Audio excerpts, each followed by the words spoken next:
Hey everyone, I'm Megyn Kelly. Welcome to the Megyn Kelly Show, live from Montana this week. Last night was the 96th Academy Awards show, and while you might have missed it, there was one clear winner. No, not Oppenheimer. It was sanctimonious leftists for their lead role in pretending they are better than you. Several people shared in this achievement. Winner number one, Jimmy Kimmel. For the fourth time, Kimmel hosted the Oscars before an adoring crowd of Hollywood stars who laughed and curried favor with the man who wore blackface so many times he's second only to Justin Trudeau in his fondness for the practice. Yes, some of the very same celebrities who wanted you to believe they were horrified after yours truly said in 2018 that people used to don dark makeup in order to imitate well-known black celebrities, and it wasn't a big deal. Absolutely ate up the performance by Hollywood darling Mr. Kimmel, whose blackface costumes included his oft-repeated bit as basketball star Karl Malone. Now, Karl Malone never seen no flying saucer himself, but if he do, that's gonna be a spooky time. And let's not forget Oprah in a fat suit. 15 minutes a day is all you need to get your heart rate up to where... Please, Miss Oprah, you're crushing my... Sorry, Miss Oprah. In truth, the Academy Awards show, though it's since gone on to lecture us incessantly about the importance of racial equity, has long been a promoter of celebrity blackface. The 2012 Oscars ceremony featured actor Billy Crystal in blackface, announcing a Best Picture nominee.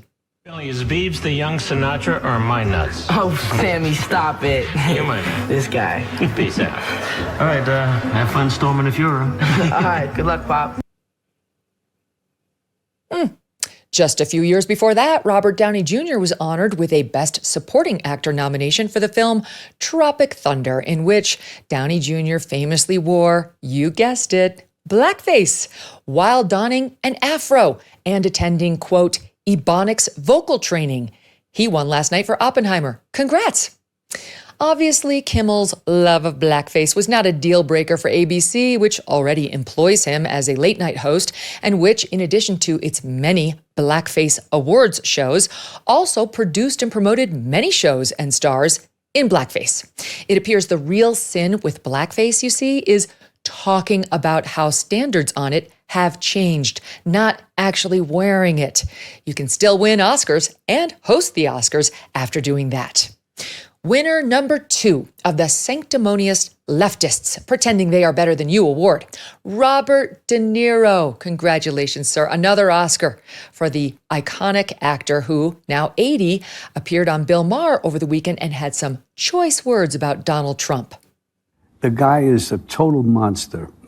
And anybody, I don't understand it. I guess they get behind that kind of logic.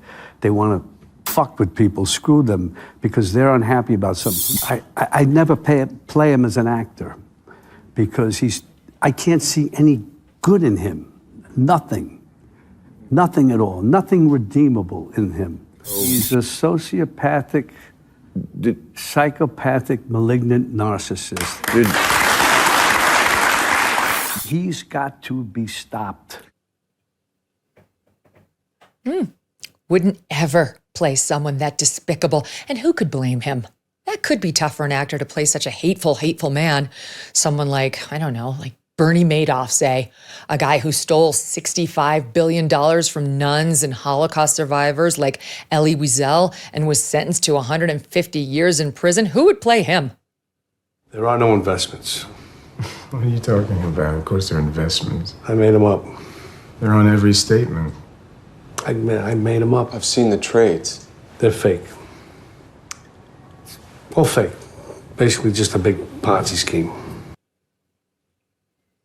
Oh, well, that was white collar. Maybe he draws the line at the really bad criminals.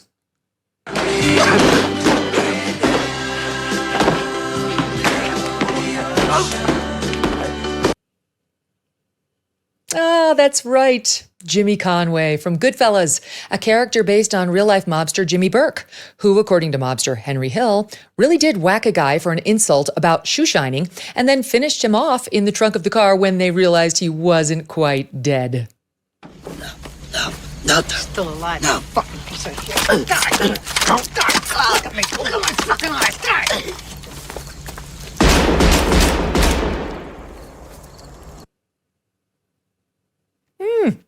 But De Niro doesn't want to play someone truly evil, you see. At least not a certain someone. Maybe Jimmy was a Democrat. By the way, De Niro is also very upset that Donald Trump is an alleged racist. Wonder if he pulled Jimmy Kimmel aside last night and asked him to atone for his blackface-loving past. Our final Oscar for sanctimonious leftists pretending they are better than you is a dark horse contender when you consider he's not even an actor. George Stephanopoulos. Yes, another ABCer. The lifelong Democrat took to his Sunday show yesterday and decided to really press Republican and Trump endorser Nancy Mace on how on earth she can support a guy who's been found liable of sexual assault, especially when, as he pointed out to Mace, she is a rape survivor. It's such an opportunity when you can use a woman's rape against her.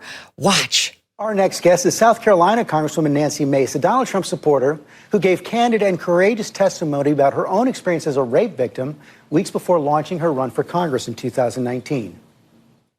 From some of us who've been raped, it can take 25 years to get up the courage and talk about being a victim of rape. How do you square your endorsement of Donald Trump with the testimony we just saw? It's a shame that you will never feel, George, and I'm not going to sit here on your show and be asked a question meant to shame me about another potential rape victim. I'm not. You've endorsed Donald Trump for president. Right. Donald Trump has been found liable for rape by a jury. It was not a criminal court case, number one. Number two, I live with shame. And you're asking me a question about my political choices, trying to shame me as a rape victim, and I find it disgusting. I'm not trying to shame you. You are. I'm just asking. And I find it offensive, and this is why women won't come forward. Women won't come forward because they're defamed by those who perpetrate rape. Today. I'm asking you a very simple question. And I answered it. You're shaming me for my political choices. I'm asking you a question about why you endorse someone who's been found liable for rape. Just it was not a question. criminal court. And by the way, she joked about the judgment and what she was going to do with all that money, and I find that offensive. How is the question asking you about a presidential candidate who's You're been asking a rape victim.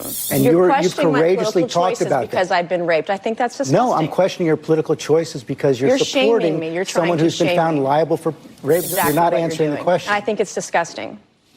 Well, you're welcome to say that, but you also have to answer the question. If you want to defend a woman who made a mockery out of rape, then you go ahead and do that. I'm not going to do that. Well, actually, what you're doing is defending a man who's been found liable for rape. I don't understand how you can do that. The judge affirmed that it was, in fact, rape. Donald Trump was found to have committed rape. That's just a fact. We'll let the viewers decide about that. Let's talk about January 6th. What a kind, sensitive man who clearly cares deeply about women and their sexual assault allegations. Thanks for being an ally, George. I see how concerned you are that victims might not come forward if they are publicly attacked by their rapist or his defenders. To be sure, that is a very real concern. It happens all the time, which you know, because you invented it. Remember? When you created a whole command center designed to smear Bill Clinton's sexual assault and rape accusers so you could elevate him right into the presidency. The attorney representing many of Bill's accusers, and there were many, George, Juanita Broderick, Kathleen Willey, Paula Jones, Jennifer Flowers, to name just a few, said you and James Carville, at Hillary Clinton's direction, formed a so-called war room, whose purpose was, quote, to destroy any woman that would challenge Bill Clinton. You know the war room. They made a whole movie about it. George Stephanopoulos. I'm Director of Communications. Bush was on the defensive. Another good night for Bill Clinton. 3 debates, 3 wins. I guarantee you that if you do this, you'll never work in Democratic politics again. Such a tough guy. This attorney points out that you don't like to talk about this particular behavior, George. Maybe that's why you skipped it in your discussion with Nancy Mace. But as you know, private detectives were hired. The women say they were threatened and they were publicly shamed by you and your well-funded team. Did you worry then that this behavior might shame victims from coming forward? You admitted in your own memoir that Hillary Clinton told you about one accuser, quote, "We have to destroy her story." Did you object? Did you say, "That's shaming"? No. In fact, you later described yourself as Bill Clinton's, quote, "enabler." But sir, how could you have enabled and defended a man like this, accused by multiple women of sexual assault, rape, and harassment? Which brings us to Paula Jones.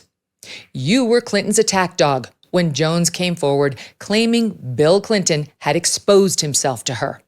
That when he was governor of Arkansas, he summoned her through state troopers to a Little Rock, Arkansas hotel room and took out his penis, a charge Clinton denies, just as Trump denies E. Jean Carroll's allegations against him.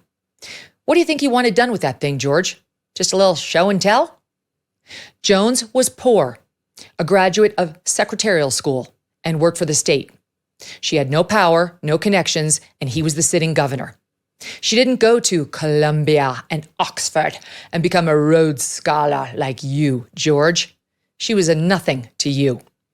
Your buddy Carville immediately went after Ms. Jones, infamously saying, "If you drag a $100 bill through a trailer park, you never know what you'll find." And you? Did you defend Paula Jones, saying, "We don't shame accusers, that's wrong"? No. You compared Jones to Tonya Harding as, quoting here from the New York Times, "just another woman seeking cash for telling a tabloid tale. Fire up that war room, George, and destroy her." Bill Clinton would ultimately pay Paula Jones almost $1 million to settle her civil suit against him. And you remained Team Clinton all the way. To say nothing of Juanita Broderick's rape allegation or Kathleen Willey's allegations and more. But now you, quote, "don't understand how Nancy Mace can support a man found liable for sexual assault of one woman 30 years ago in a civil trial in which the burden of proof is just 51% likely." My God, how did anyone at ABC think this was a good line of inquiry for George Stephanopoulos, of all people, to pursue? And one need look no further than the kickoff of your interview to see you haven't changed, George. Who told you that the thing to do with a rape survivor is to casually begin the interview with her own testimonial about her rape and then immediately attack her? Most people showing this whole exchange that happened on your show on Sunday are not showing the fact that you started the whole thing by bringing up Mace's rape when she was just 16 years old. They're making it look like Nancy Mace brought it up to deflect your question. In fact, you shoved it in her face and demanded that she explain how she could still support Trump. How dare you? She was right. You were out of line. You were offensive. Especially when the other guy, you know, your guy, Joe Biden, has been accused of rape as well, George. Trust me, I know. I interviewed his alleged victim. Maybe you missed it because ABC, where you are and were the chief political correspondent, was the only network not to acknowledge or run a single soundbite from our blockbuster interview when it hit and made international headlines. I guess Tara Reade to you didn't matter. Like Tonya Harding and Paula Jones, just another wrong side of the tracks woman, easily dismissed from you and your ivory tower, George. And you did ignore her. And then you got rewarded with an exclusive sit-down with Joe Biden, whom you undoubtedly went on to vote for. How could you? Yes, hypocrisy is alive and well amongst these sanctimonious leftists. From Kimmel to De Niro to Stephanopoulos, they want you to believe they're better than you, more virtuous, more decent. But we all know the truth. They lie. They sin. They do the very things they accuse you of and the things that they say they would never do. Evil things, like try to destroy people based on feigned outrage from which they spare their own side, or playing politics with a woman's rape. The GOP is capable of hypocrisy too. to be sure. But this weekend, these leftists, best performance in a leading role, bar none. Joining me now, Andrew Klavan. He's the host of The Daily Wire's The Andrew Klavan Show and the author of the recently released book, The House of Love and Death. Don't miss a moment. Subscribe to this show on YouTube and follow me on Insta, Facebook, and X. I want to tell you about the Association of Mature American Citizens, or AMAC, an organization dedicated to America's seniors. AMAC stands out today by not only advocating for senior issues, but also by pushing for conservative values that affect us all. If you join, you're not just supporting America's seniors, you can become part of a movement defending our freedoms and securing our nation's future. Plus, membership brings you exclusive benefits like discounts on travel, dining, entertainment, and special insurance rates. Regardless of your age, if you are driven to preserve freedom, AMAC welcomes you. Sign up now at amac.us/Megyn, and for a limited time, get a free gift membership for someone who shares your love of our great nation. Don't miss out on this chance to make a difference with AMAC. Join today at amac.us/Megyn and extend that invitation to a friend or family member for free. Andrew, great to have you here. What do you make of my awards show? Well, first of all, great to see you, Megyn. And I thought that was a fantastic opening. I thought you went a little easy on George Stephanopoulos, to be honest with you. Not only did he do everything that you said he did, but he was hired by ABC with that as his background. He has no journalistic background. He was hired strictly for what he did for Clinton, which was what he called staunching bimbo eruptions. Bimbos being women who had been assaulted or claimed very plausibly to have been assaulted by Bill Clinton, whom he shut up. And basically, you showed that wonderful clip that I've shown on my show, too, is of him threatening a journalist with destroying her career if she should bring that up. He not only did that, recently we got from the Project Veritas people, we got that clip of ABC anchorwoman Amy Robach, I think her name was, saying that ABC had all the news on Jeffrey Epstein, including his associations with Bill Clinton, and spiked it. The ABC claimed that Stephanopoulos had absolutely nothing to do with that decision, but I don't see how that's possible, seeing as he was essentially in charge of what went out as ABC News. He's also a man who attended a gala honoring Jeffrey Epstein after he was convicted of child trafficking, of sex trafficking.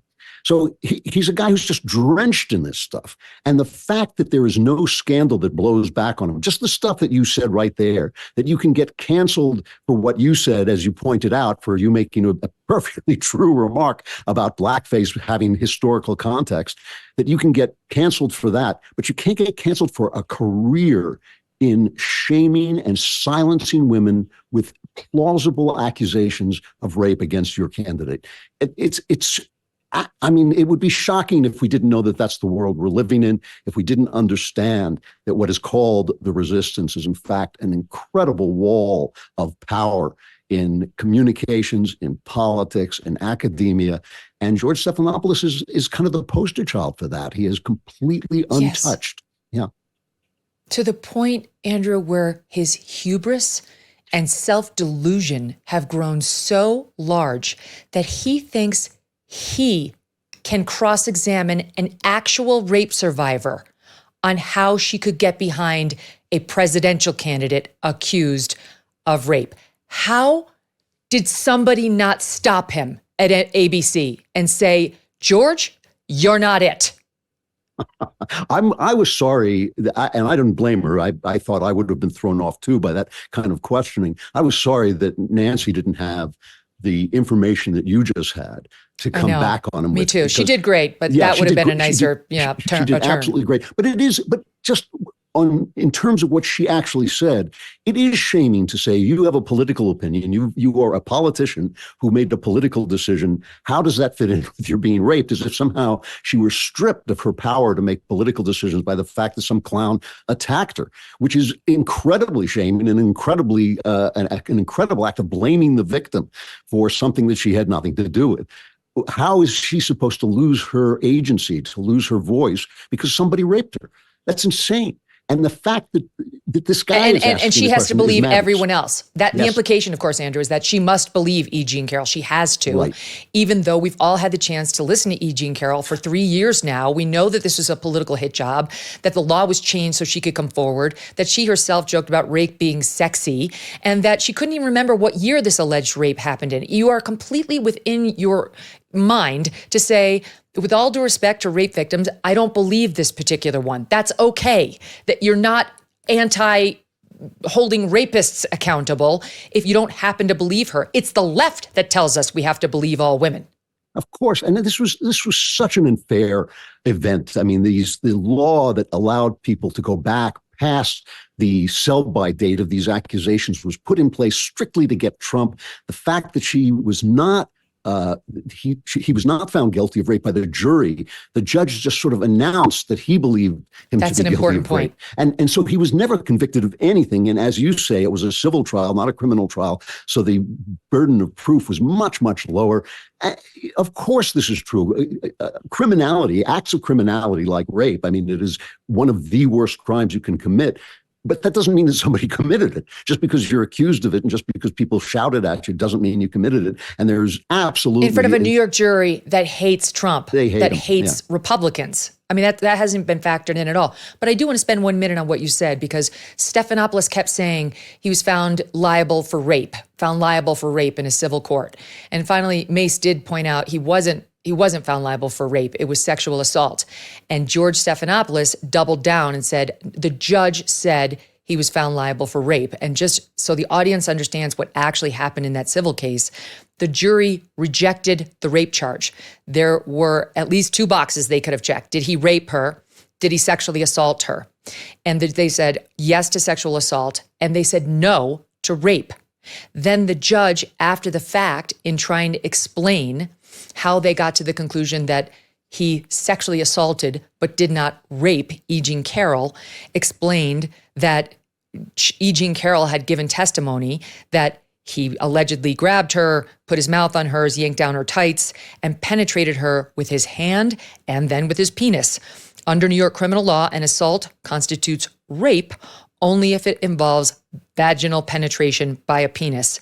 Sorry for the graphicness, but this is the story. This was the definition the jury was instructed to use in the civil case.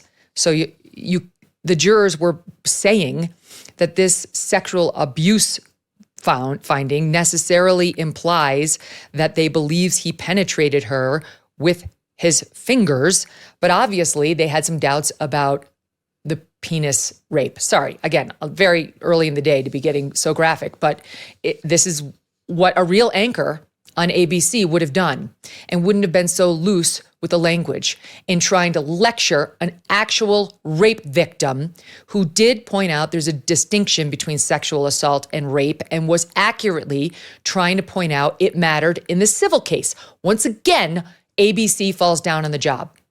And no matter what you think about Donald Trump, he is not being treated fairly by the law in New York or in D.C.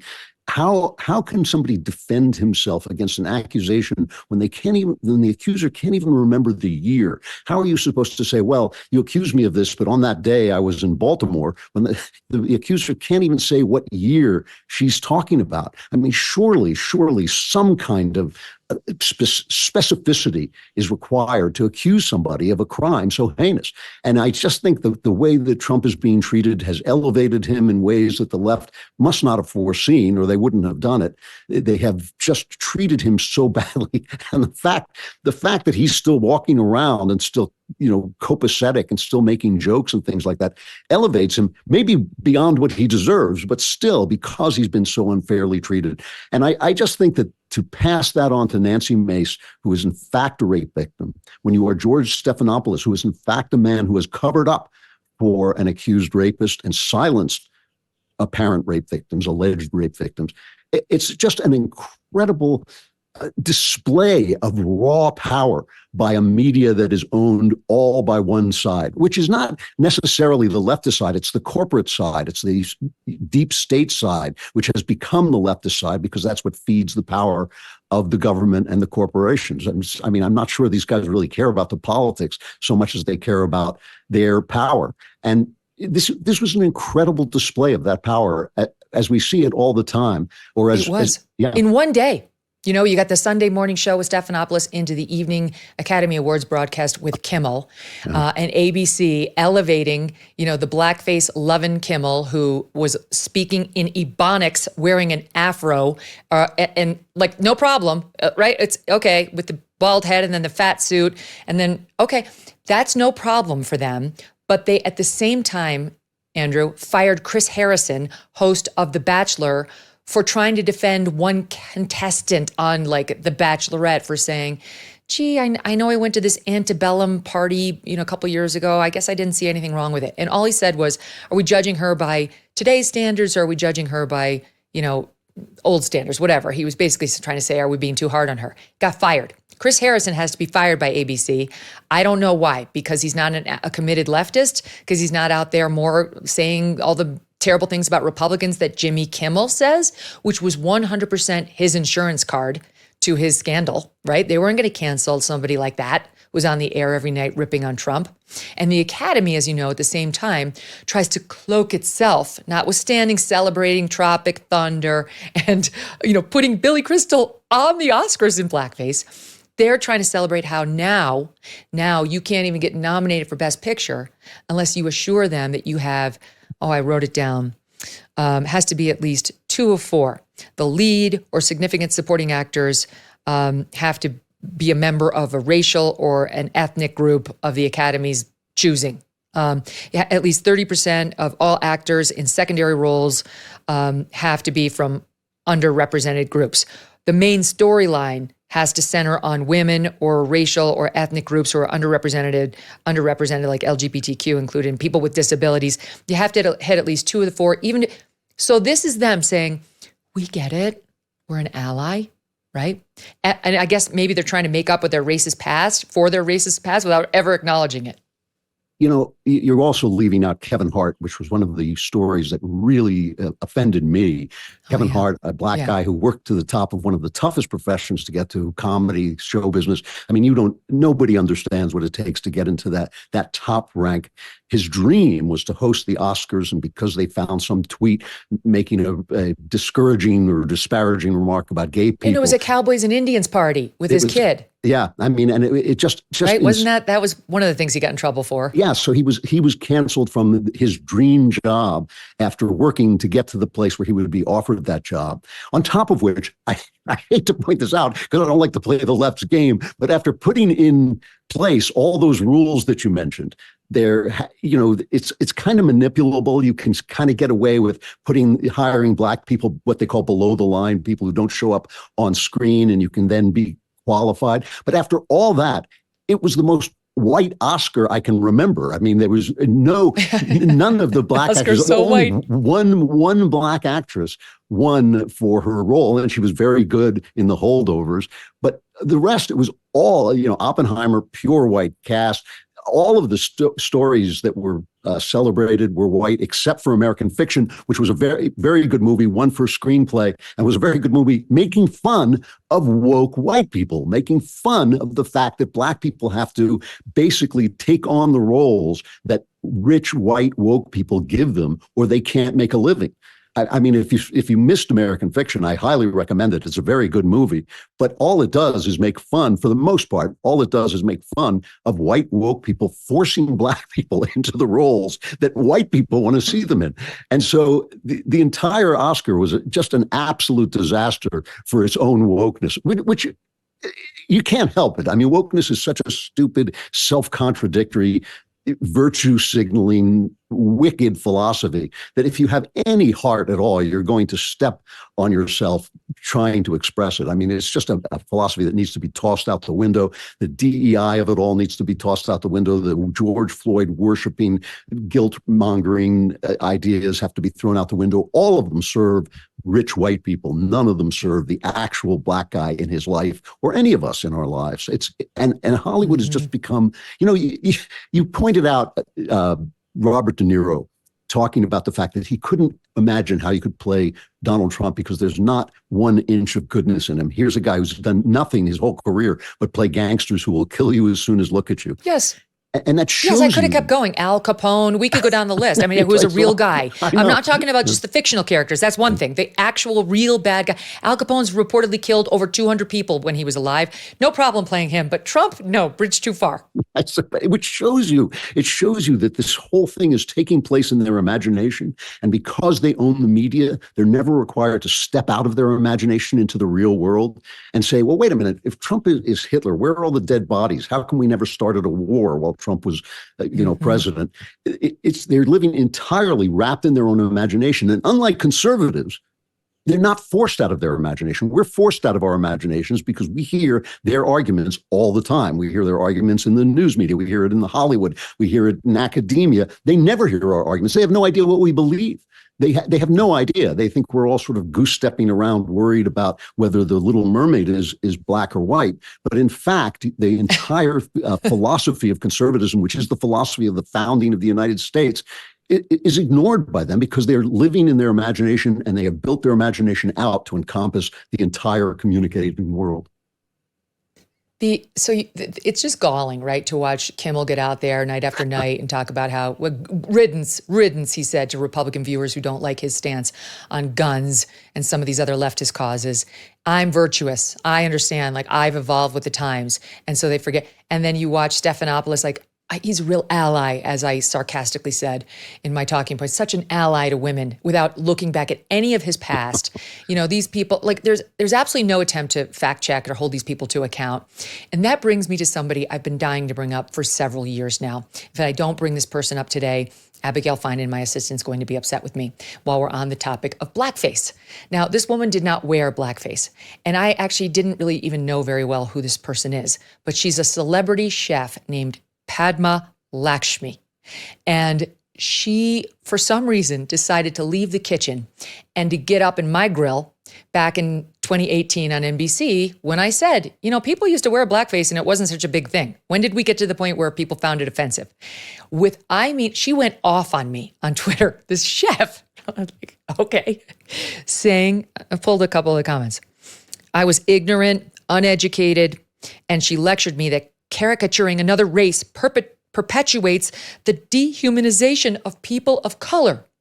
So I always wondered whether Padma was going to go on Jimmy Kimmel, right? Like, she's so disgusted with me saying, people used to do this, trust me. Would she draw the line on Jimmy Kimmel and his Karl Malone imitation and his Oprah blackface fat suit? Was that, not to mention all the stuff he did about women. Would that be a bridge too far? Well, she has a new show out apparently, or at least new as of last year. And she did go on Jimmy Kimmel. Shocking, I'm sure. You can't believe she would overlook his racist past to go promote her show.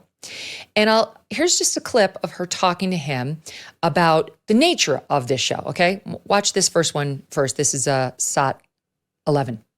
It's really a political show, a cultural show, and it allows me to artistically with entertainment, say what I want to say. Well, show rather than say what I would say if I got on my soapbox. Okay, that's wonderful. She's going full political now. She's going to let her flag fly and come after people, politics, culture, everything's on the table. So I'm sure in the next bit, she must have gone after Kimmel for his long history of misogyny and racism. And we have this queued up. Let's see what happened. And there's this big controversy about whether you ketchup or no ketchup. Well, where do you stand on the ketchup, on the pasteles? I say no ketchup. No ketchup. No ketchup. I would imagine that no ketchup is the right way to go. I don't know. It's not for me to say. Ketchup is so divisive in so many ways. So divisive. I'm so I have to say, for me, it's personally cathartic because it's like at the time, Andrew, to be honest, when all these people were attacking me, it was traumatic. And now you're like, they just expose themselves over time. And you just realize these people are not honest. They're attacking you for your politics, not for anything you've actually said on culture or some alleged sin of the day. When this happened to you, Megyn, I was talking on my show about it, and I was talking about the fact that the entire idea that they were bringing down on your head is racist per se. If your black child came to you and said he wanted to go out and on Halloween as Batman, would you tell him you can't go out as Batman because Batman is white? And similarly, if your white child came to you and said he wanted to go out as Black Panther, would you tell him that he couldn't because Black Panther was black? There's a wonderful scene in a movie, the recent movie about Jackie Robinson, the first, obviously, black baseball player in the majors, where they look out a window and they see a little white boy up at bat pretending he's Jackie Robinson. And it's incredibly moving because you realize what a tremendous impact it is to have black heroes. So now a white kid is pretending to be a black kid. He's not even thinking about the color of his skin. That's a beautiful, beautiful thing. He's pretending to be Jackie Robinson because Jackie Robinson is his hero. That's obviously the goal. That is obviously what America is supposed to be like. But once you start saying, well, no, just the very putting on, look, there are times when people putting on blackface has been incredibly offensive. There's no question about that. But to simply isolate it without any kind of nuance, any kind of historical context, which is all you were doing, is insane. It always comes back to racism with the left because they obviously are thinking in a racist way. The best of conservatives are saying, no, look, we've got to be colorblind. There are going to be differences in the races. There are going to be conflicts. We're trying to do something that hasn't been done since ancient Rome. We're trying to build a multi-ethnic community. You know, people think that there are other multi-ethnic communities like ours, but you only have to look at a picture of foreign cities to know that's not true. This is a unique experiment. It really has not been done since the Roman Republic. And it's hard. What we're trying to do is difficult, and there are going to be bumps in the road. But if all you can do is focus on race, you're just going to end up with racism. If you give awards and money to clowns like Ibram Kendi, who thinks that anti-racism is race, racism and anti-racism are basically the same thing. Nicole Hannah-Jones too. You're going to be sunk in that. Robin DiAngelo. Yeah, you're going to be sunk in that mess forever.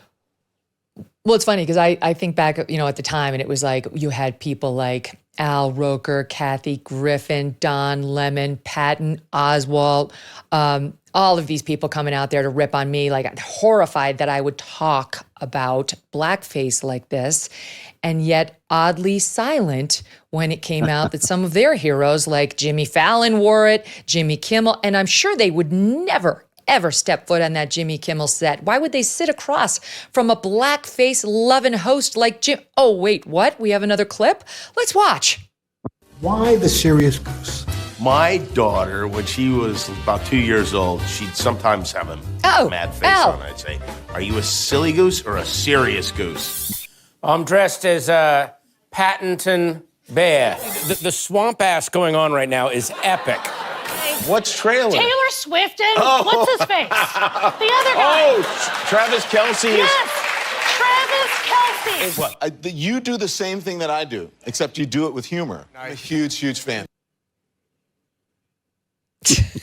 and you're leaving out, by the way, the Man Show. You forgot about the Man Show where he would go out and do degrading things to women for laughs, which was legitimately funny, some of it, Well, but let's it's talk like about that. Let's talk about that, because that was co-hosted by, I think, our mutual friend, Adam Carolla. Yes. And I realized that they crossed some, lines there and did some things that are, pressing the boundaries for sure. But to be honest, I wasn't offended by the Man Show at the time. And like Kimmel, for sure, those are bad clips of him in the Oprah fat suit with the blackface and all. But there were different standards. Most people were actually not offended. That's why he went on to get hired as the ABC host. Like, that's the point I'm really trying to make here, right? That it's like we have had evolving standards in the country, and that's okay. And most of us on our side don't run around just knee-jerk calling people like Kimmel racist or misogynist, whatever. We're kind of like live and let live. People evolve. Society changes. It all works out in the end.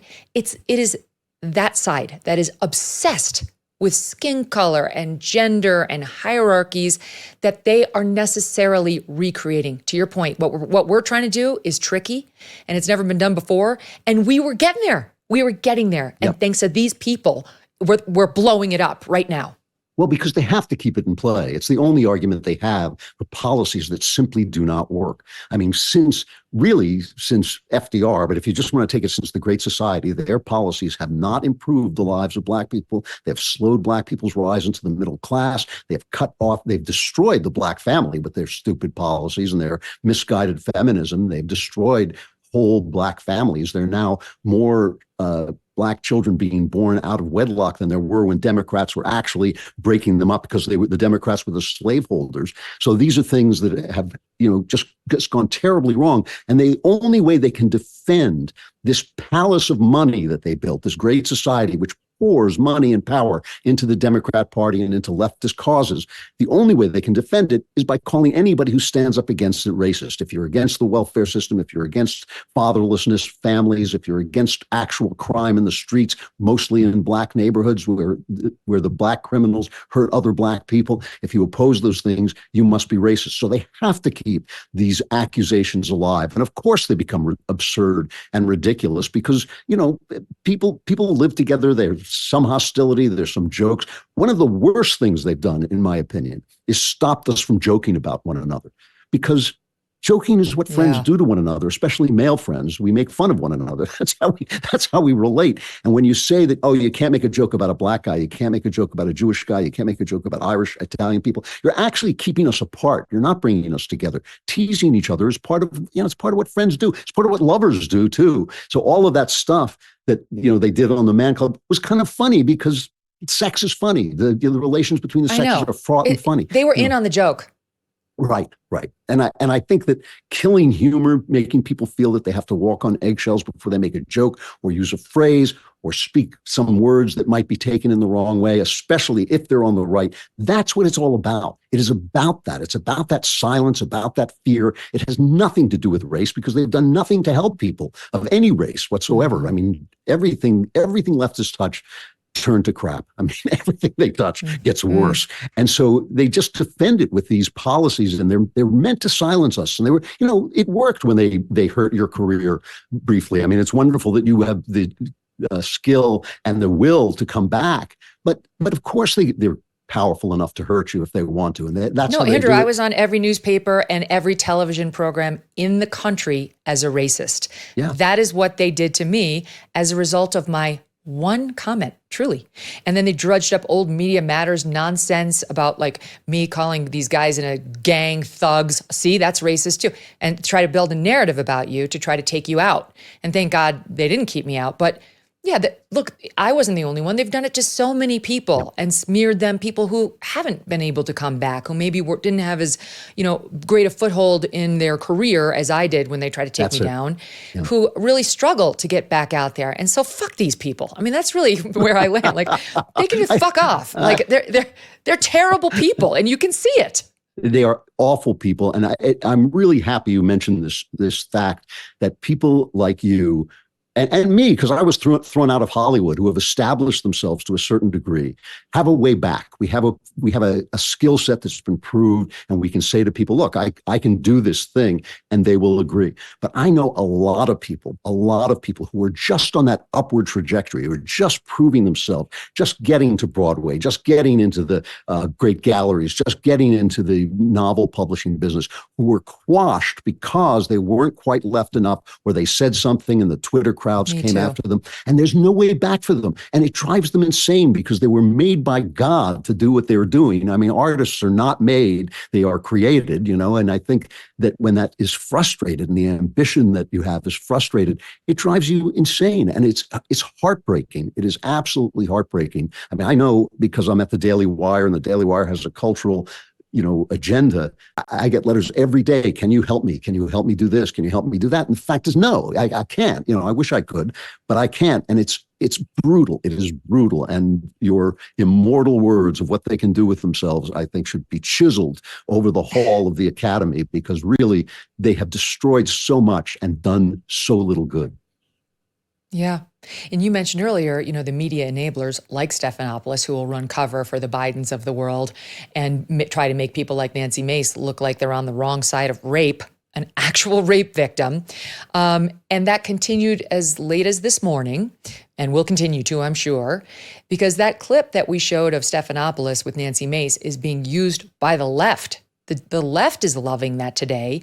They're ripping on her. And again, none of them will show the fact that he brought it up. He got into the segment with her by running the clip about her rape. She didn't go there. She didn't just go, hey, I'm a rape victim. You can't ask me about Trump. He set it up that way. That's why she was defensive. Of course. It's so dishonest. So here's a flavor for how they covered it this morning on Morning Joe. Watch. It's just not offensive, and she's not shamed because she's incapable of being shamed. Although she tried to shame Megyn Kelly. My God. What we saw from Representative Mace there, it was indeed, even though she's impossible to be shamed, it was shameful, trying to twist what George Stephanopoulos did and go on the political attack, tried to hide behind something, of course, that truly terrible happened in order to defend her support of Donald Trump.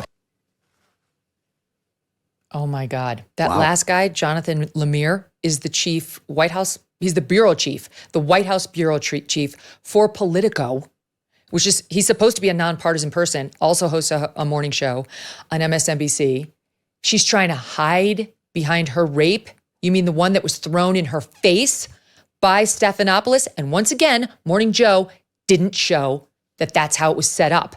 It's just grossly dishonest, Andrew. And the truth is, they're influential. People will look at that and dismiss her as like, oh, she just tried to use her rape to get out of the question. Well, I think that's right. I think they've lost a lot of their credibility. You're talking about NBC, remember, that covered up Harvey Weinstein, that actually shut down Ronan Farrow's book about Harvey Weinstein in order to cover up, because their Hollywood and Universal wanted to protect Harvey, while they were covering up Matt Lauer's depredations of his staff. I mean, Matt Lauer was accused of sodomizing a woman while she begged him in tears not to. He was accused of taking an assistant and attacking her so badly she fainted and passed out and had to be taken to the infirmary. I mean, and they silenced all of that for years. You can't tell me they didn't know the guy was doing this in his office, where he had a button that locked the door after women came in, or I should say allegedly, since he hasn't been put on trial. But still, they did everything they could to cover this stuff up. And now they're going to tell us that they're going to elevate George Stephanopoulos, again, literally his only credential for doing what he does at ABC was stopping, quote unquote, bimbo eruptions for Bill Clinton, a alleged serial abuser. Where are the rape crisis centers and women's support groups right now? Because Nancy Mace, the only thing they say that she attacked E. Jean Carroll in that segment. No, she didn't. She said, I didn't like the way she laughed about what she was going to do with Donald Trump's money after her verdict. It diminished rape victims. And she's right. A lot of people ran with, she looks like a money grubber. Look at her like with, I can't wait. I'm going to buy you an apartment. Rachel, you want Paris? I'll buy you Paris. That's all she said when she was trying to explain why she wasn't all that persuaded by E. Jean Carroll and didn't much appreciate the way she talked about rape. It's sexy. Can't wait to spend my money. That's all she did. But where are the women's advocates now to stand up for Nancy Mace? Because if a Bill O'Reilly or a Tucker Carlson or a Sean Hannity did this to a female rape victim who was a Democrat, right, who came on their show and tried to get up in their grill, they would be speaking out, right? But she will get no support other than from people on the right wing or who are objective on center right. Well, I've always wondered this about feminism, of organizations like Now and things, why they are inherently leftist. Why do they have to be inherently leftist? So NBC is covering up for Harvey Weinstein, covering up for Matt Lauer, and then they strategically release this tape of Donald Trump, doling out locker room talk about women. And that suddenly starts this movement. Women are pouring out into the streets, with the pink hats and all this stuff. When Brett Kavanaugh is accused by a woman who can't even prove that she's ever met him, that he did something when they were teens, this is amazing. They're storming the Capitol. But when Tara Reade says that Joe Biden threw her up against a wall and penetrated her with his fingers, not only does the New York Times wait I think it was 20 days before they even covered it, and then bury it on the inside of a paper on Easter Sunday and basically dismiss it without any kind of investigation whatsoever. But where are the same women's groups? Why are they inherently leftist? I don't understand why there is not a feminism that basically I mean, honestly, says, I think the answer is abortion. That's their North Star. That's what they always say. If you're going to vote for abortion, they'll protect you and favor you and defend you. And if you're not, then you can go under the bus. That's what happened when Tara Reade went to Time's Up.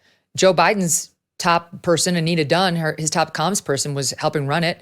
And they put Tara Reade under that bus and backed up over her twice as the media came out and tried to say she was some low-life loser who had a bankruptcy. I mean, it was absolutely disgusting what they did with her. Got to stand by. We're coming back. We got a few more minutes together. Quick break. Love talking to Andrew Klavan, and Maureen Callahan's ahead as well. Stand by. You've been hearing me rave about Cozy Earth for a couple of years now and how incredibly soft and luxurious their sheets are. Well, I'm not alone. They have thousands of customers who have left 5-star reviews on their website, like this one from Hallie. Quote, honestly, the best sheets we have ever had. Absolutely a dream to slip into each night. Everyone deserves to splurge on these sheets. You'll have no regrets. Cozy Earth sheets, available now in 15 awesome colors, are made from viscose from bamboo, making them temperature regulating so you will sleep cool and comfy year-round. Cozy Earth even offers a 100-night sleep trial. Sleep on them, wash them, try them out, and if you're not completely in love, send them back within 100 days for a full refund. Experience life-changing luxury with the world's softest sheets. Go to CozyEarth.com, enter my promo code Megyn at checkout to save up to 30% on Cozy Earth's bedding, pajamas, bath towels, loungewear, and more. That's CozyEarth.com, promo code Megyn. Get rid of Kimmel and perhaps replace him with another washed-up but cheap ABC talent, George Stephanopoulos. See if you can guess which former president just posted that on Truth. Anyone? No? Well, thank you, President Trump. Thank you for watching. I'm surprised you're still... Isn't it past your jail time? Welcome back to the Megyn Kelly Show. The Daily Wire's Andrew Klavan, host of the Andrew Klavan Show, is with me still. Andrew, he found time to take a shot at Trump. He found time to take a shot at Katie Britt. He did not find any time to make fun of Joe Biden, who's the sitting president of the United. I guess there's just no fodder there. There's nothing to joke about. No, he's an obsidian wall. You can't find a way to make any comments about him at all.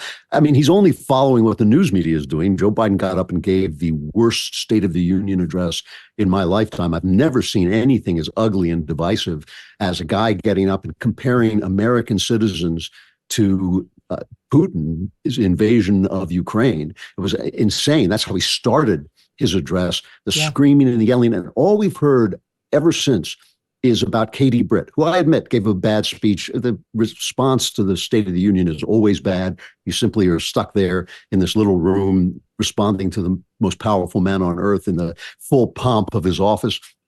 So it's always a bad thing.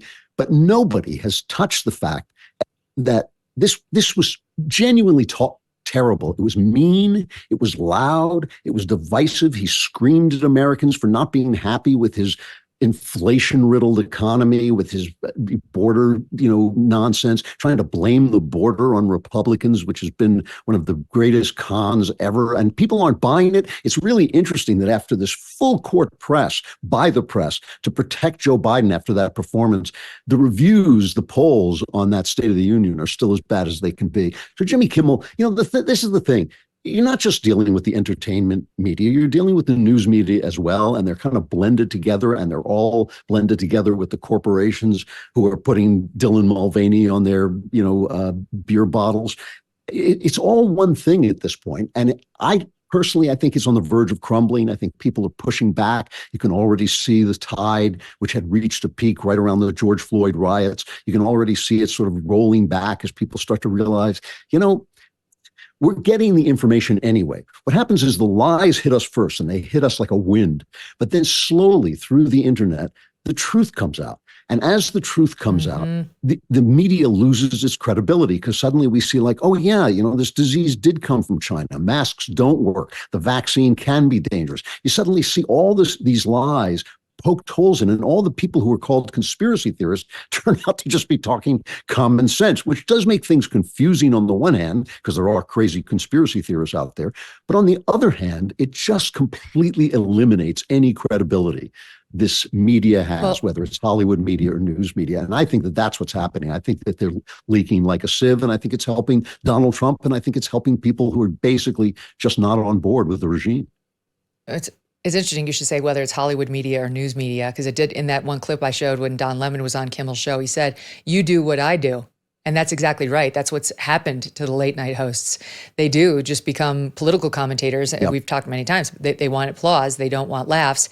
And last night, one of the things I thought stood out about Kimmel's hosting was he didn't get it. Like, the reason Ricky Gervais did so well when he hosted those Golden Globes and just eviscerated everyone in that room is because he was making fun of them on things that we knew were true, you know, like the kind of their abuse of their own power and their self-importance, that kind of thing. And he was punching up, which is okay. What Kimmel did last night was he tried to mock people's weaknesses and like things that they had genuinely fought hard to overcome, like he did to Robert Downey Jr., who wound up being a favorite of the night. His acceptance speech, I thought, was great. He thanked his terrible childhood. That was a great line. That's probably what all of them should start with. All talented people, yeah. But before he won Best Supporting Actor for Oppenheimer, Kimmel, in his opening monologue, decided to take a shot at him. Everybody knows about Robert Downey Jr.'s long history of trouble with drugs and alcohol. It's something he's, you know, no one celebrates, but he's to be given credit for overcoming. In his acceptance speech, he made it all about his wife, who he called his veterinarian, for treating like a dog like him. It was sweet. It was self-deprecating. But this is how Jimmy Kimmel addressed him in the opening monologue. Watch this. And congratulations to Silly Ann's co-star, Robert Downey Jr., who is, this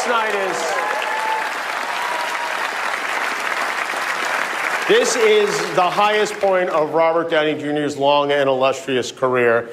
Well, one of the highest points. But Robert has been was that too on the nose, or was that a drug motion you made? Well, look at him. I mean, look at this guy. He's so handsome, so talented. He's won every award there is to win. Is that an acceptance speech in your pocket, or do you just have a very rectangular penis?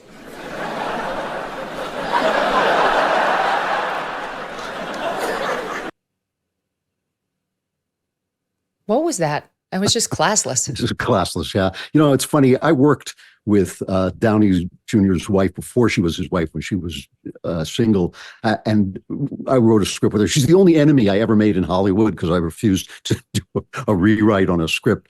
But I really liked her, and she was a highly intelligent woman. And when I read she was getting married to this guy, I made fun of her to her face. I said, you know, like, basically, this is a smart woman making a bad choice.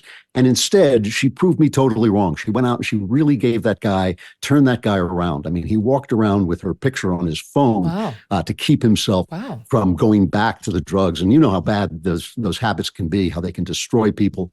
And somehow she brought him out of it. And so she deserves all the credit he gives her. And even though she was angry at me for our relationship, I salute her, because she really did turn that guy around. That's sweet. I don't like, why would you bring up, you know, the guy's drug use on his big night, rub his nose in it, because repeatedly double down on it, make a comment about his penis? Like, what's that about? The guy's a lowlife. It was like he was trying to embarrass him, and it was a failure. So thumbs down on the whole thing.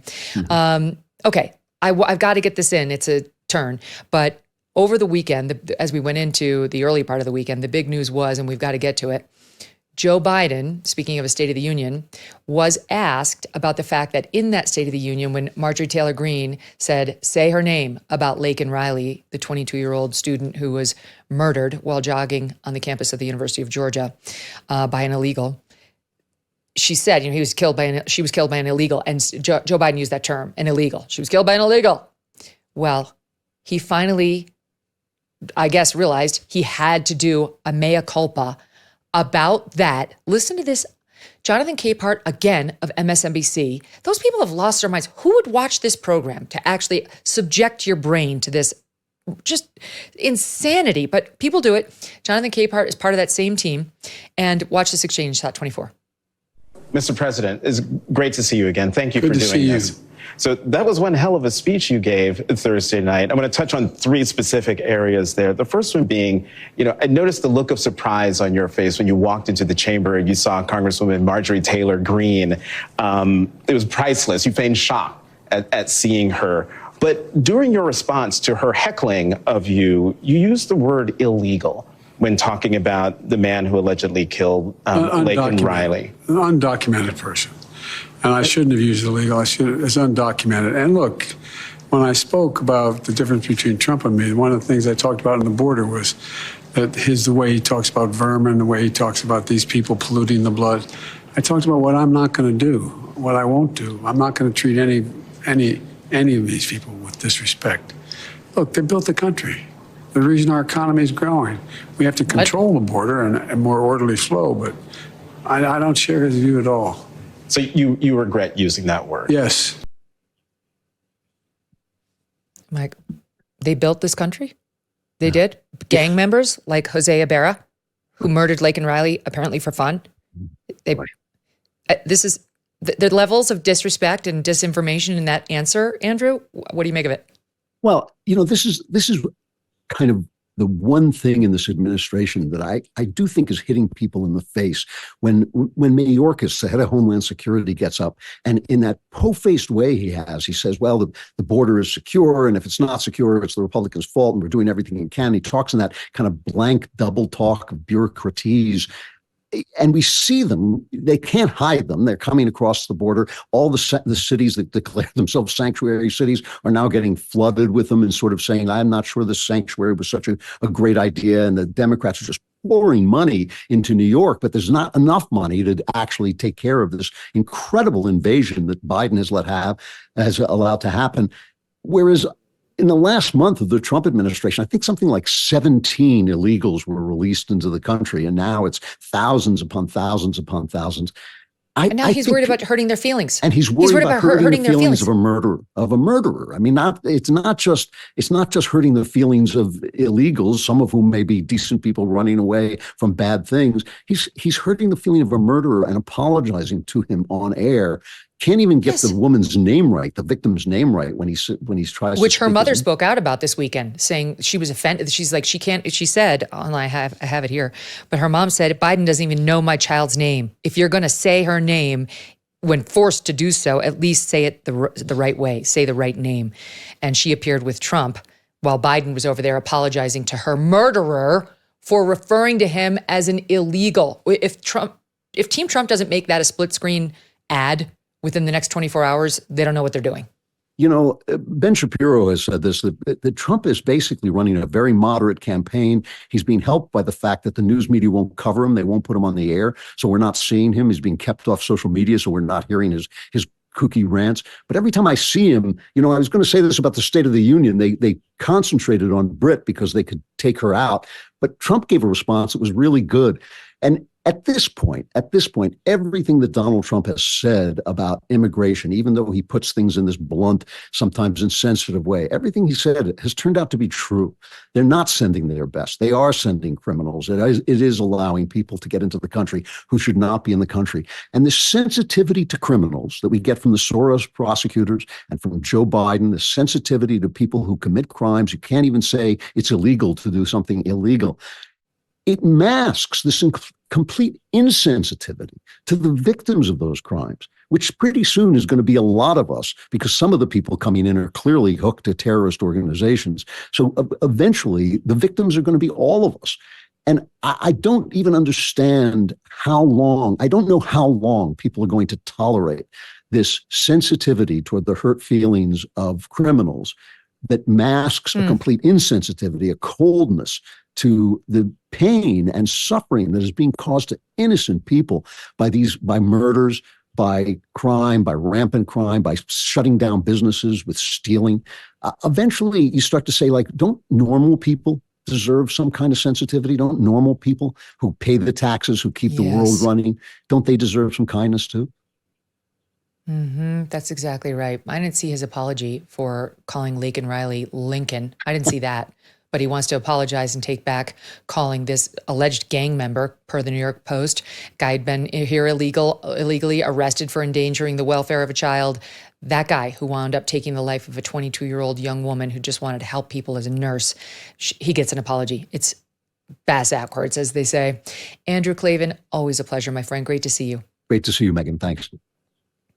All right, and when we come back, Maureen Callahan. I have so much I want to talk to her about. I do want to get her take on Stephanopoulos, but I also have got to get into what the hell happened with the Kate Middleton photo with the 3 kids. Remember we talked about this on Friday? Well, we were on point because they put out this photo, you saw it, of her and the kids. All these news agencies pulled it, saying it was manipulated. We're going to get into it. Stand by. Debt. You can go to bed thinking about it, and you can wake up thinking about it too. Been there. Here's the truth. The system traps you in debt. High interest credit cards and loans make it nearly impossible to pay off your debt, you know. And insane inflation then keeps you stuck paycheck to paycheck. Done with Debt can be your lifeline.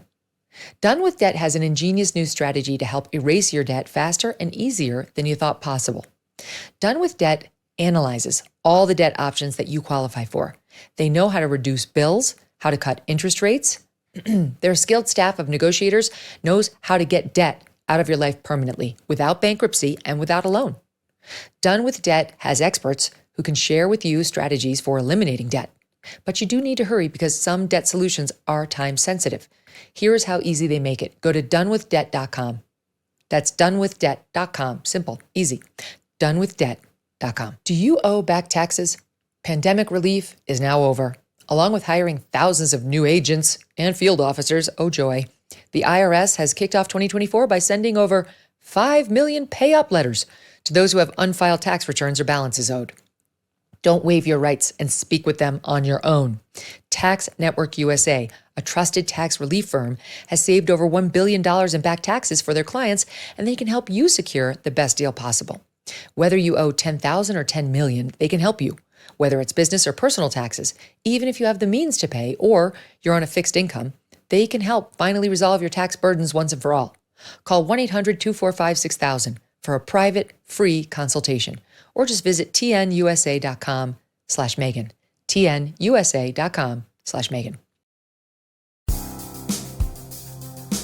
Now we're joined by Daily Mail columnist Maureen Callahan on so much that I want to get to. Maureen, I cannot wait to talk about Kate Middleton, but we've got to start with the harder news, and that is, because I know, you're always fierce when it comes to women. You are an advocate for women, not in an annoying, preachy way, but you'll go against the grain even when, it might not get you the required clicks. And I've seen this in you many, many times.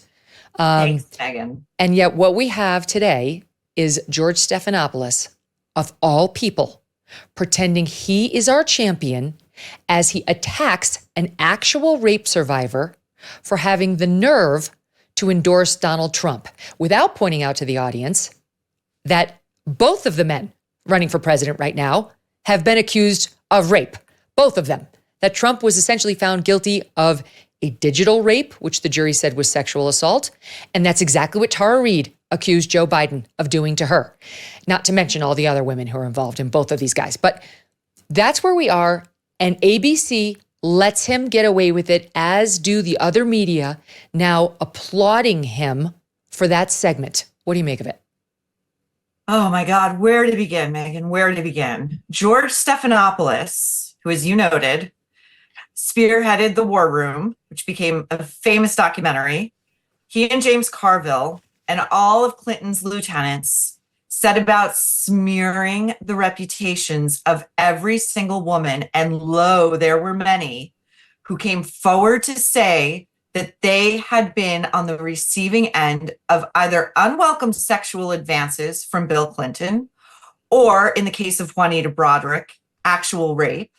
And Juanita Broaddrick's story has always stuck with me. I found her incredibly believable. And it was one detail that I believe it was a trauma room nurse came forward and said, this is how you know this woman is telling the truth. She spoke about, during the alleged assault, Bill Clinton biting her lower lip to keep her from struggling. And that this is actually something that rapists do. And it was such an evocative detail, something very difficult to make up, that I've always believed her.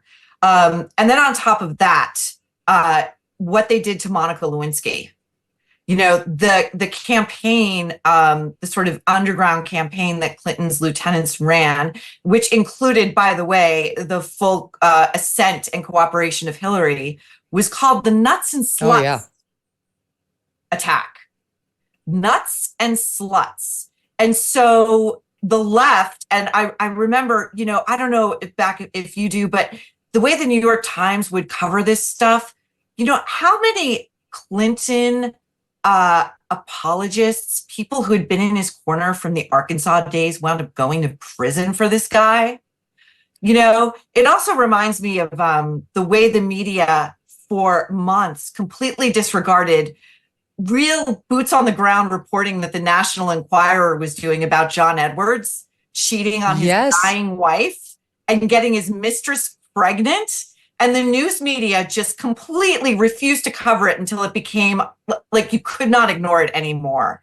And so for George Stephanopoulos to sit in this news chair as part of ABC News as their figurehead, a guy who went after defenseless women who had no money, no power, no resources, to say that they were making it up or that they were looking for a money grab, that they were, in the words of James Carville, trailer trash, is astonishing to me. And secondly, I would say no man should ever be interviewing a rape survivor about the parameters of what she's allowed to feel or how she's allowed to vote.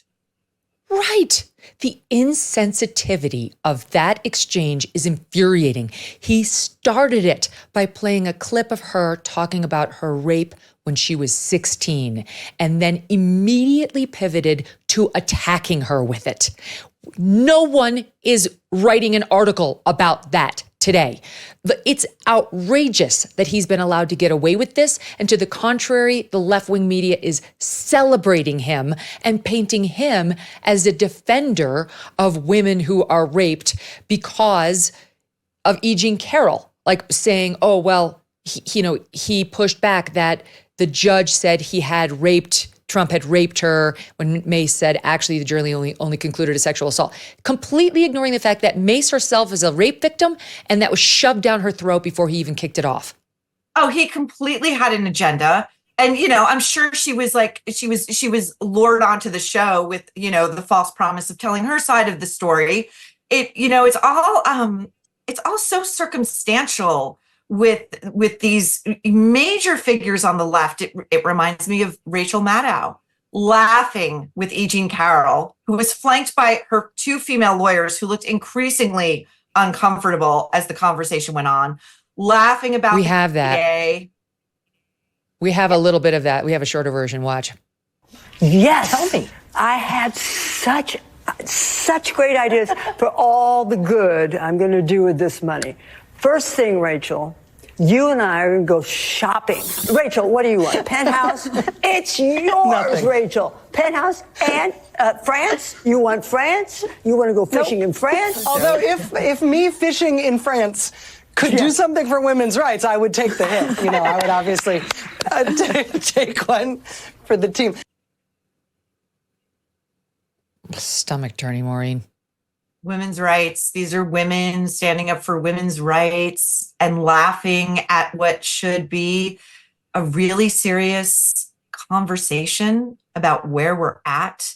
I don't understand. I don't understand how something that should be completely apolitical, that we still live in a world where girls and women have to fear this stuff and then fear the way that they're going to be received, whether in an actual criminal court, a court of public opinion.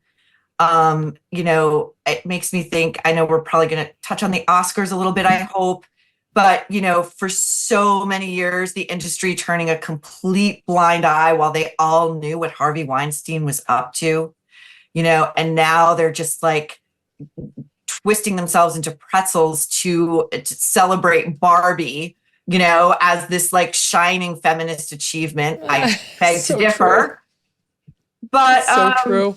It's just all hypocrisy. It's all self-serving hypocrisy. George Stephanopoulos did not do that interview in an effort to get at a larger truth or in an effort to promote the cause of women's rights and to hear what sexual assault survivors have to say. He did that interview to make himself look good. And he thinks and he he made failed. himself look good. And that's what's so screwed up about the whole thing. Here's the other thing on this same front. Today and over the weekend, Katie Britt, who gave what I openly said was a disastrous response to that State of the Union. I mean, the words, I guess, were fine, but the affectation was just too much.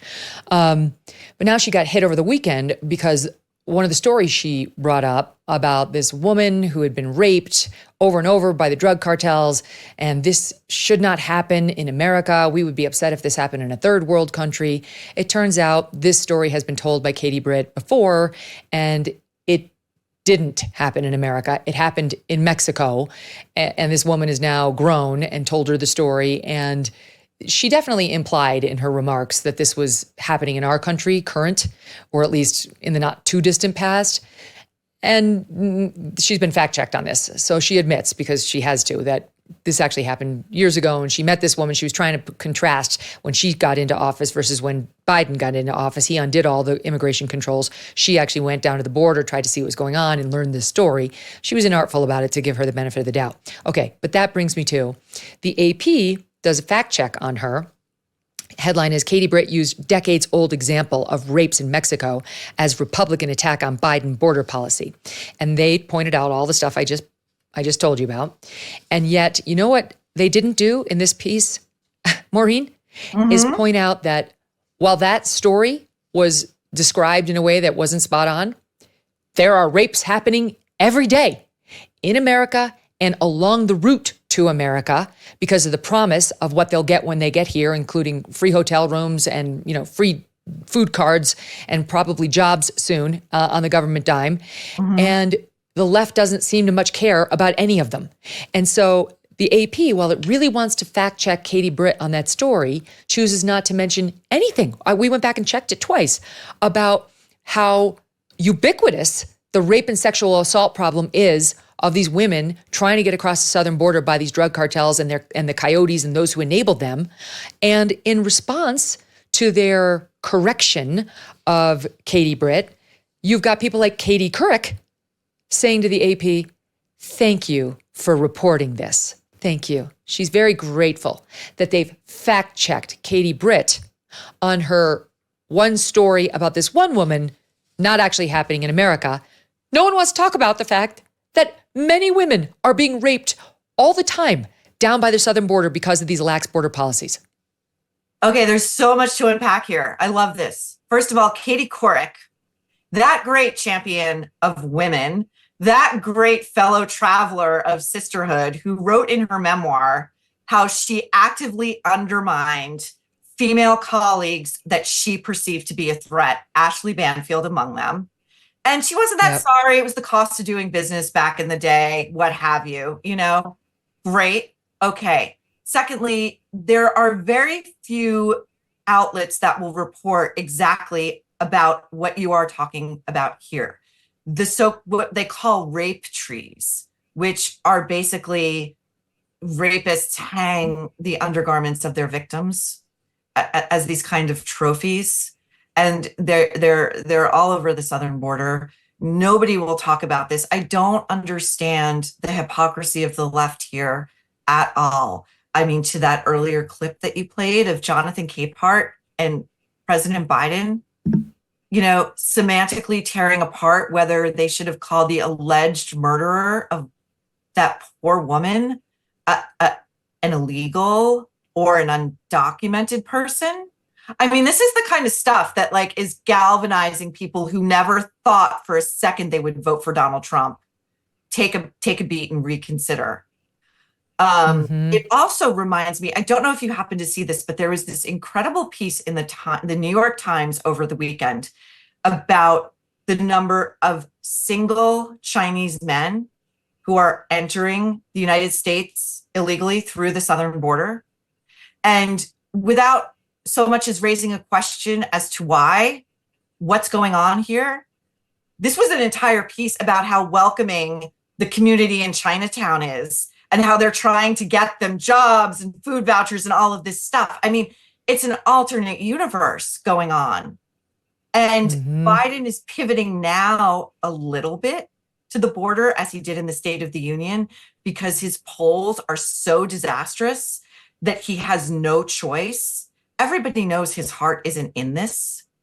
You know, in New York, we see this all the time.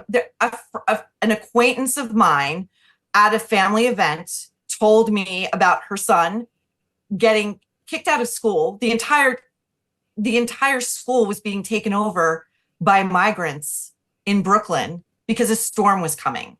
And these children who already lost so much, not just educationally, but emotionally and socially from COVID lockdowns, had to sacrifice the school, a private Catholic school that these parents pay tuition for undocumented migrants because a storm was coming.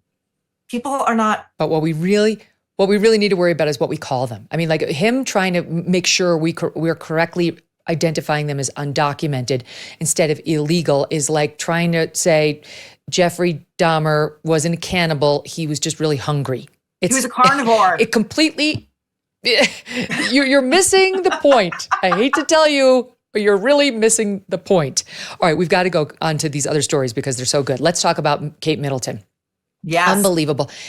So she had this surgery. They said she was going to be in the hospital for 4 weeks. We were talking on Friday about what the hell could keep somebody in the hospital for 4 weeks. Some speculated it could be, this is pure speculation, Crohn's disease, which sometimes requires resection of part of the intestine. You could potentially have a colostomy bag. This is pure speculation, but that's how severe it would have to be to keep one in the hospital that length of time. We just don't know. All they're saying it was abdominal surgery and that it wasn't cancer related.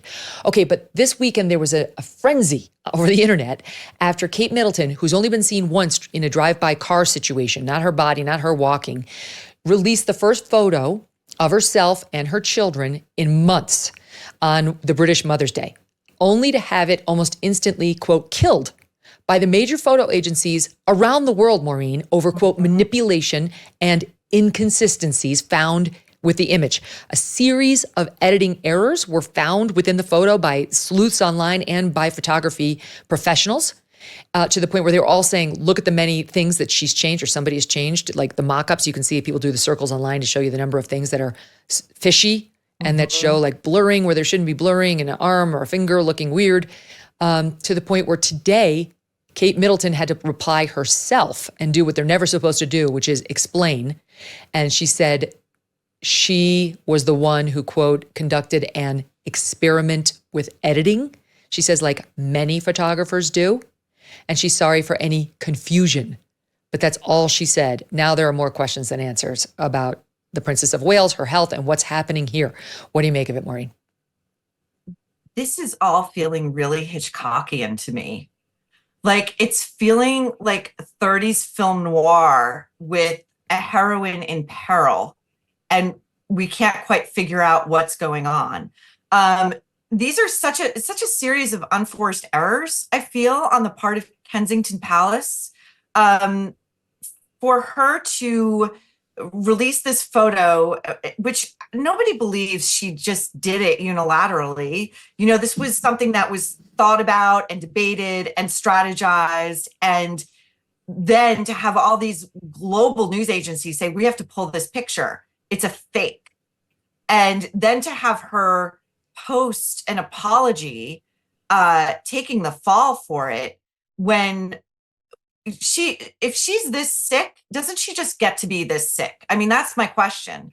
Nobody has as much built up goodwill and is pretty non-controversial as Kate Middleton is.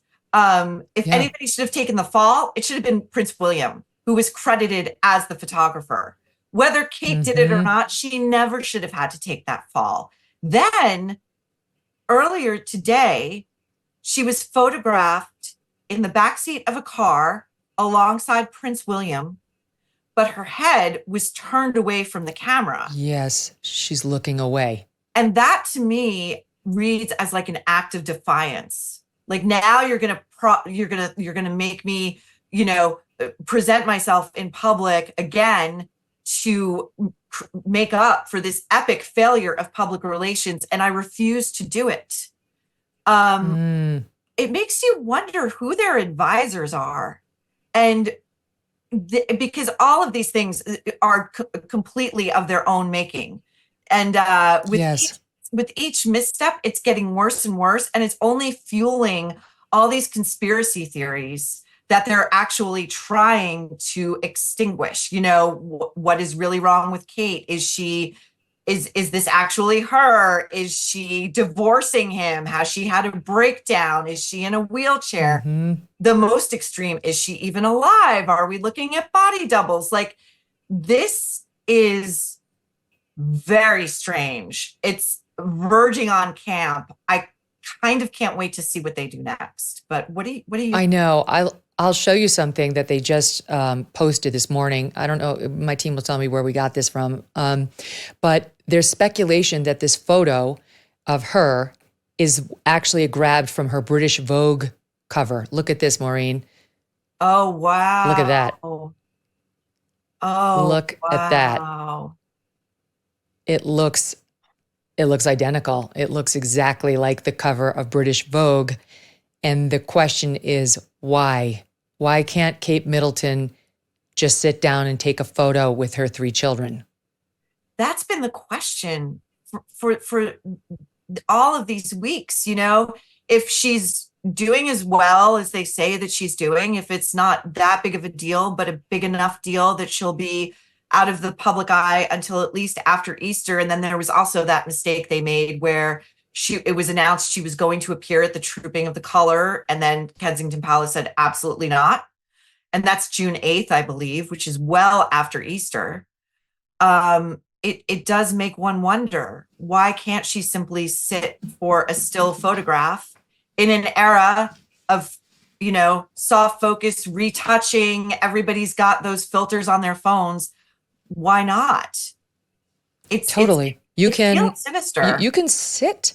You can sit and have a photograph with your children. I mean, most of us, you can do it even when you look your absolute worst, like when you just had 9 months of pregnancy weight on you and you have the new baby and you can do it. Why wouldn't she do it? What's the problem? I don't know what they're trying to cover up. That's my real question, is like, all of this is toward what end? What's wrong with her that she can't be on camera, even for a photo with her children, like hiding her, hiding her body? Why would it have to be photoshopped in, like, it looks to me like maybe the 4 of them weren't even there. Maybe she wasn't there and they shopped her in. I don't know what happened, but it is a 5-alarm fire when all the news agencies say, don't run this. It was a hard stop put on the airing of this photograph by the AP, Reuters, down all of them down the list, to the point where the palace had no choice but to admit it. And she herself, as you point out, fell on the sword. Sadly, there's going to be more on that. Okay, wait. It was Ruby Naldret of the Daily Mirror who put that together. Well done, Ruby. That was very interesting to see. Okay, I do want to talk about the Oscars, and I know you do too. Did you watch, and what was your impression? I watched it in real time, which is a God bless you. form of agony. I was thinking about this. This is the entertainment industry's annual tribute to itself, right? How is it the entertainment industry cannot make this broadcast entertaining? It's a slog to get through. The Jimmy Kimmel, he was issuing these sort of reheated jokes from earlier ceremonies that never worked in the first place. Like his Yorgos quip was like an Oprah Uma kind of thing. And then the sort of happy, like, oh, this thing is going to go so long. It's already over. We're only 5 minutes in. Every host says that every year. The Barbie stuff was just killing me. It was killing me. And if I had to hear one more time that America Ferrera's soliloquy in Barbie about how hard it is to be a woman, just the thumbnail. If a man does it, he's assertive. If a woman does it, she's a bitch. gold plated since the 70s. We get it. Is a soliloquy on par with like To Be or Not to Be. I'm going to throw something. This movie, it's a mess. It was an infomercial for Mattel. And then we had just the self-regard of these actors coming up and like giving each other awards and, talking as if they've cured cancer. Emma Stone. Yes. Complete hysterical reaction. I love you. I love you so much because you say exactly the things that I've been thinking and I need somebody to say. Please keep going. Well, just to say, like, she's gone hard in the paint for the past 9 months campaigning for this award. And then she confesses when she's on stage that her own director had to talk her down the night before because she was fretting what would happen if she won because it was that likely. And then she gets up there and she's crying and she can't pull it together to just say thank you and have a proportionate response. My favorite was watching Annette Bening sitting there looking just like completely unimpressed and like over it and ready to go home. And then on a more serious note, I really wanted to just hit this with you because I don't know if you've had the chance to see The Zone of Interest. The Jonathan. I haven't, but I saw that man's disgraceful acceptance speech. And it was a disgrace to the movie he made because that movie's a masterpiece. And I encourage. Will you set it up, Maureen? I don't know if the audience knows. They may not know. The Zone of Interest. It's a Holocaust movie. It's a Holocaust film, and it's unlike anyone that you have ever seen before. It is brilliant. But the director, Jonathan Glazer, who is himself Jewish, in accepting his well-earned reward, got up there and said that he renounced his own Judaism because of October 7th. There was nary a word issued about October 7th on that stage, even when they wheeled out like Steven Spielberg on the 30th anniversary of Schindler's List. We cannot talk about what's happening in Israel right now. We can only talk about what's happening in Gaza. And the ceremony itself, the broadcast, which was supposed to start at 7, big deal that they had finally bumped this thing up an hour so people on the East Coast aren't like hungover the next morning.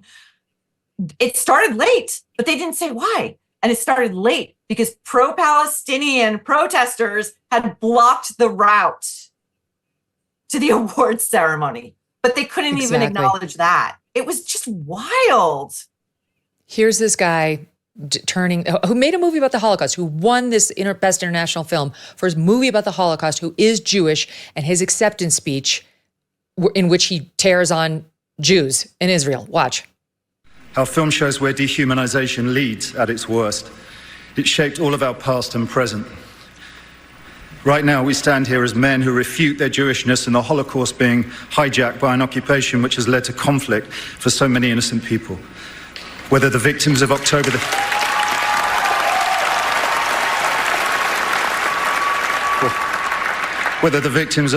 7th in Israel or the ongoing attack on Gaza, all are victims of this dehumanization.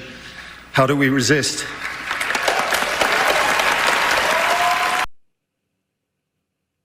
He refutes his Jewishness. The Holocaust has been hijacked by what's happening in Gaza. I don't even understand it, but I know enough to be offended. I know enough to be insulted by what he's saying. How about the hostages that are still being held by Hamas? This is the thing that my big takeaway from that evening. Donald Trump is an extinction level event. He is a threat to humanity who must be vanquished at all costs. But Hamas is just kind of like misunderstood. They need better branding, so allow Hollywood to do that for them. It's the strangest thing. I mean, the Zone of Interest. Pro tip. When Mehdi Hasan is praising your acceptance speech for your Holocaust film, you're doing it wrong. Something's gone very, very, very wrong there. I love what you said about Emma Stone. When she won, my team will back me up. I texted my team and I said, if I were ever to win an award, please remind me to just get up there and say the words, thank you, and then sit down and not pretend that it is like winning a Nobel Peace Prize. Like their Oh my God. self-congratulatory nature. I mean, it's fine. The arts play a part in our lives and do bring some enjoyment to us. But to pretend like she had just been awarded, the Academy Award for curing cancer, right? With the tears. I know. I mean, I'm like, oh. I can't listen. I love the movies. I love pop culture. And this is, I think, why I'm really hard on it in some ways, because there's no need for that kind of hysteria. Zero. I mean, I loved Robert Downey Jr.'s speech in which he opened by thanking his terrible childhood. That was amazing. Was so perfect. Everybody knows this guy has been through it, and everybody was rooting for him. And he did pretty much say thank you. I mean, he was a little self-important by saying, everything they make matters. Not everything they make matters. What we do it matters. Doesn't have to, But the Emma Stone, there's always one every year. There's always one. I know. It's too much. The best speech ever was the Joe Pesci speech, in which he literally just got up there, and I think it was for Goodfellas, for Best Supporting Actor. And I think all he said was, "Thank you, it's my honor," and sat down. Well, it's my privilege. Thank you. Right on, Joe Pesci. Of course, his best movie wasn't Goodfellas. It was My Cousin Vinny. That's Agreed. a fact. It's just well known, right? It's well known. Agreed. It's accepted. Okay. The media and, fawning over celebrities, they fawn over themselves, and some of their coverage in the media is fawning as well. And this brings me to a New York Times piece on Kate Winslet, which I know is on your radar. Explain why. Oh my God, I'm so happy you brought this up. I almost forgot because so much has been happening. So I read this Kate Winslet profile in the New York Times Magazine, which even for the New York Times is over the top in its sort of obsequious, veneration of good actor, like her stuff. She's an actress. In this piece, we learn that Kate Winslet, probably thanks to her Titanic days, can hold her breath for 7.5 minutes straight underwater.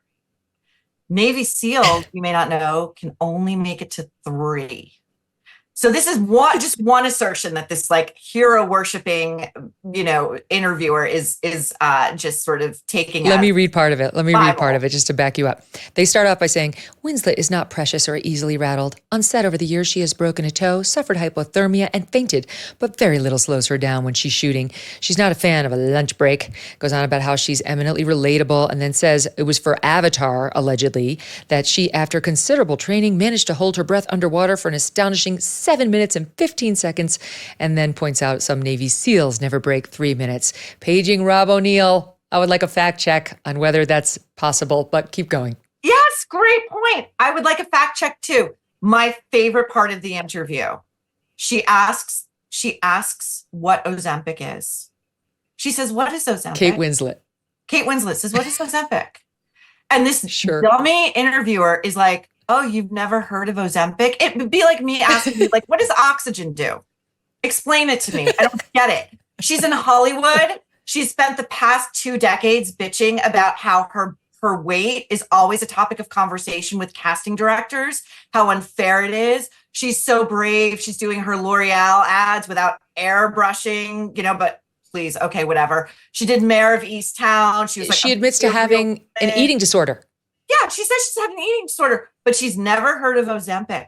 And then when the interviewer explains what it is, she says, "That's horrible. Let's eat some more stuff," and starts shoving her face with the whole thing is performance with pastries. art to the nth degree. I encourage everyone to read it. It's the biggest laugh you'll have all week. I promise. And is there any chance? I actually read it thinking, is there any chance this New York Times writer Susan Dominus is in on it? Is there any chance she's espousing these absurdities to, show us how ridiculous this is? I think you're more generous than I am. And I don't think she is in on it. And I'll tell you why. Kate Winslet, a multi-millionaire who you might not know, is also married to a relative of Richard Branson, who in the piece is only called by his first name, Ned. But Megyn, this is a middle-aged man who goes by the name Ned Rock and Roll. So Kate Winslet makes this poor woman conduct this 3-hour-long interview in an uninsulated beach shack on the ocean Like you can picture the wind whipping through these wooden slats. And the interviewer writes in the piece, she's freezing and she can't understand why Kate Winslet isn't. But like it seemed like a weird sort of test, like how much would this woman put up with? Because she's spending time with a famous, it was so strange and weird and just like peak New York Times. Peak New York Times. Oh gosh. It does make me look a little differently at Kate Winslet, who previously I liked, and I still like her acting, but it does, I've said many times, and it's what came to mind when I heard this, the 7-foot center doesn't tell you how tall he is. And I don't think if you're super tough, you don't sit there telling the New York Times how tough you are, and you don't take lunch breaks, and you've never said you're cold, and sit out here in this ice shack and listen to me. I can go under this water at any point for 7 minutes and 15 seconds more than the Navy SEAL. Like that, it doesn't sound right, but we'll see. Maybe Kate's people will quietly get the word out that it was Susan's doing and not Kate's that all this stuff appeared. Maureen, always a pleasure. God, I love talking to you. Thanks for being here. Likewise, Megyn. Thanks for having me. Oh, what a show. I absolutely loved every discussion, and I hope you did too. We're back tomorrow with the latest on the Trump trials. See you then.